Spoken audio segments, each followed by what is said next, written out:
निकले थे दर्जी बनने और बन गए सिंगर। दोस्तों ये वो कलाकार हैं जिनके एक ही गाने ने कई रिकॉर्ड तोड़ डाले। शायद ही ऐसा कोई इंडियन होगा जिसने इनके गाने नहीं सुने होंगे। इनके गाने लोगों को इतने रिलेट कर गए कि हर कोई इनका फैन हो गया। हम बात कर रहे हैं दोस्तों अल्ताफ राजा की। वही अल्ताफ राजा जिनके गाने एक समय में हर रेडियो, टीवी, फोन, बस, टेम्पो सभी में बजते थे। इनके गानों में ना तो जाने वो कौन सा जादू था जो सभी लोगों पर छा गया था। इनके तुम तो ठहरे परदेसी गाने ने वो कमाल दिखाया जो कोई गाना नहीं दिखा पाया। इसने अल्ताफ राजा की किस्मत बदल दी थी और ये गाना कुछ ही वक्त में हर जगह मशहूर हो गया था। तो दोस्तों आज के इस वीडियो में हम इन्हीं शानदार कलाकार अल्ताफ राजा के बारे में बात करने वाले हैं। आज इस वीडियो में जानेंगे अल्ताफ की पूरी जिंदगी की कहानी और उनसे जुड़े कई फैक्ट्स। साथ ही जानेंगे इन दिनों अल्ताफ क्या कर रहे हैं। अगर आपने भी इनके गाने सुने हैं तो वीडियो को आखिर तक जरूर देखिएगा। अल्ताफ राजा 90 के दशक के वो सिंगर हैं जिनका फैन हर कोई था। और दोस्तों कमाल की बात तो ये थी कि ये खुद नहीं जानते थे कि इन्हें सिंगर बनना है, लेकिन इनकी जिंदगी में वो मोड़ आया जिसने इनकी पूरी जिंदगी ही बदल दी। जितने शानदार इनके गाने रहे हैं उतनी ही इंटरेस्टिंग इनकी लाइफ स्टोरी भी रही है। इन्होंने अपने करियर लाइफ में वो हिट गाने गाए हैं जो बच्चे बच्चे की जुबान पर रट गए और अल्ताफ राजा ने लाखों करोड़ों के दिलों में अपने गानों से जगह बनाई। अल्ताफ राजा का जन्म 15 अक्टूबर 1967 को नागपुर महाराष्ट्र में हुआ था। ये एक इंडियन कव्वाली सिंगर है। इनके गानों की खास बात यह भी होती थी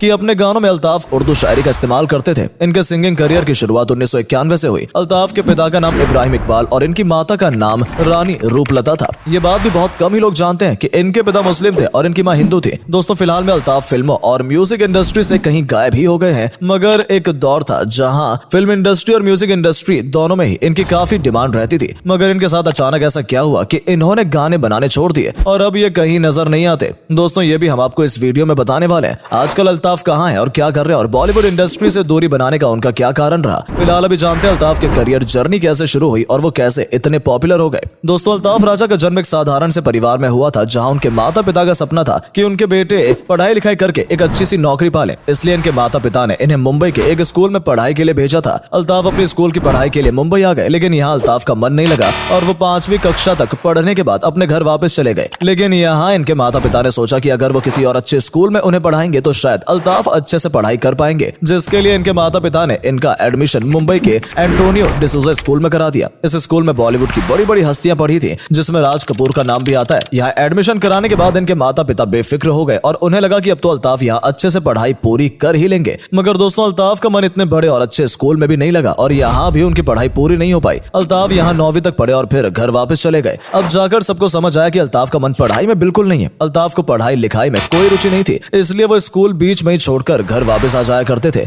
इस सब के बाद उनके माता पिता ने फिर अल्ताफ की पढ़ाई छुड़वा दी। जब अल्ताफ का मन ही नहीं लगा पढ़ाई में तो आगे पढ़ना बेकार था और अल्ताफ भी खुद आगे पढ़ना नहीं चाहते थे। पढ़ाई लिखाई छोड़ने के बाद अल्ताफ यूं ही इधर उधर घूमने लगे। बताया जाता है कि उन दिनों अल्ताफ बुरी संगति में पड़ गए थे। अल्ताफ की बुरी संगति छुड़वाने के लिए इनके माता पिता ने इन्हें दर्जी का काम सीखने के लिए भेजा था। इनको लगा अगर इनका बेटा पढ़ लिख कर बड़ा आदमी ना भी बना तो कम से कम वो दर्जी का काम सीख कर इतने पैसे तो कमाई लेगा कि अपना घर चला सके। यही सोचकर उनके माता पिता ने उन्हें दर्जी का काम सीखने के लिए भेज दिया। मगर इनके माता पिता और ज्यादा मुश्किल में तब पड़ गए तब जब इनका मन दर्जी के काम में भी नहीं लगा। इन्होंने कुछ दिन तक तो ये काम सीखा, लेकिन फिर इनकी रुचि इसमें भी खत्म हो गई। फिर तभी अचानक एक दिन अल्ताफ ने टीवी पर एक गाना सुना और वो गाना इन्हें इतना पसंद आया और इनके दिल को इस कदर छू गया कि उन्होंने संगीत सीखने का मन बना लिया। और फिर इन्होंने अपने घर में अपने माता पिता से संगीत सीखने की बात कही, जिसे सुनकर इनकी मां ने इन्हें संगीत सीखने के लिए म्यूजिक क्लास में भेज दिया। दोस्तों जब अल्ताफ ने संगीत सीखना शुरू किया तब उस वक्त इनकी उम्र सिर्फ 15 साल थी। इन्होंने संगीत सीखने के दौरान कई इंस्ट्रूमेंट बजाने भी सीखे जिसमें हारमोनियम भी शामिल था। अल्ताफ अब हर वक्त संगीत की प्रैक्टिस करते थे और हमेशा गाते गुनगुनाते रहते थे। एक बार एक कव्वाली के दौरान उनकी मां को एहसास हुआ कि उनका बेटा अल्ताफ एक अच्छा गायक बन सकता है और उन्होंने अल्ताफ को गायक बनने की और संगीत को ही अपना करियर बनाने की सलाह दी।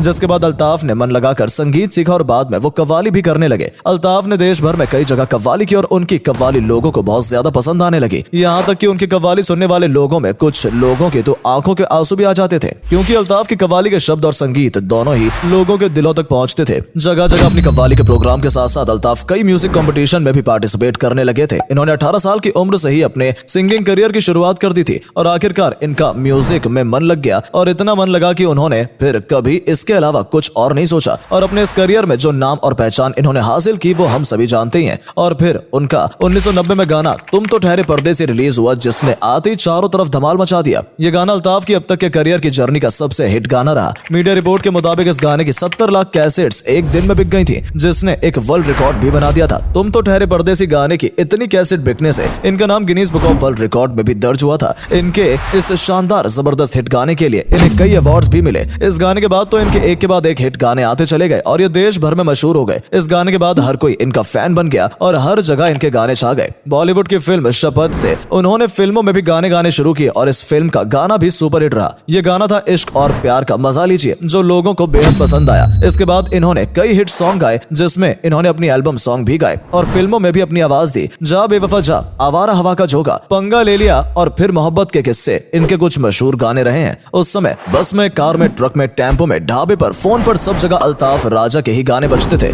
बल्कि आज भी बहुत से लोग अल्ताफ के गाने सुनना बेहद पसंद करते हैं। लेकिन फिर वो समय भी आया जब अल्ताफ राजा म्यूजिक इंडस्ट्री से कहीं गायब होते गए और उन्होंने नए गाने रिलीज करने छोड़ दिए। दरअसल हुआ ये कि अल्ताफ से फिल्म इंडस्ट्री के लोग गाने के साथ साथ एक्टिंग करने के लिए भी कहते थे। उन्होंने कई बार एक्टिंग का ट्राई किया, लेकिन फिर बाद में उन्होंने मना कर दिया। कई बार उनके पास एक्टिंग और गाने साथ में करने के ऑफर आए, मगर उन्होंने वो ऑफर ठुकरा दिए और कई बार इन ऑफर को ठुकराने के बाद उनके पास ऑफर ही आने बंद हो गए और इस तरह इनका करियर नीचे आना शुरू हो गया। और फिर वो दौर भी आया जिसके बाद अल्ताफ दोबारा म्यूजिक इंडस्ट्री और फिल्म इंडस्ट्री में कहीं भी नजर नहीं आए। 2013 में इमरान हाशमी की फिल्म घनचक्कर के गाने में अल्ताफ राजा की आवाज आखिरी बार सुनाई गई थी और इसके लंबे समय के बाद अल्ताफ ने 2021 में आई MX प्लेयर की वेब सीरीज इंदौरी इश्क में अपनी आवाज दी और हाल ही में उन्होंने गुजराती भाषा में कव्वाली गाई है, सोनू तने मारा पर भरोसा ना के। ये गाना पहले गुजराती भाषा में बना कव्वाली गाना है। उन्होंने एक इंटरव्यू के दौरान बताया था कि वो अभी भी म्यूजिक इंडस्ट्री का हिस्सा है और हमेशा गाते रहेंगे। और दोस्तों, अभी भी अल्ताफ जगह जगह अपने शोज करते रहते हैं और गाते रहते हैं। उन्होंने संगीत नहीं छोड़ा और आज भी अल्ताफ के लाखों फैन हैं जिन्हें अल्ताफ की आवाज और कव्वालियां आज भी अच्छी लगती हैं। तो दोस्तों, ये थी अल्ताफ राजा की कहानी। अगर आप भी अल्ताफ के फैन हैं और आपको हमारी आज की वीडियो पसंद आई हो तो प्लीज वीडियो को लाइक और शेयर जरूर करें और वीडियो को कमेंट करके जरूर बताएं कि आपको अल्ताफ का कौन सा गाना सबसे ज्यादा पसंद है। मिलते हैं आपसे हमारी अगली वीडियो में, तब तक के लिए धन्यवाद।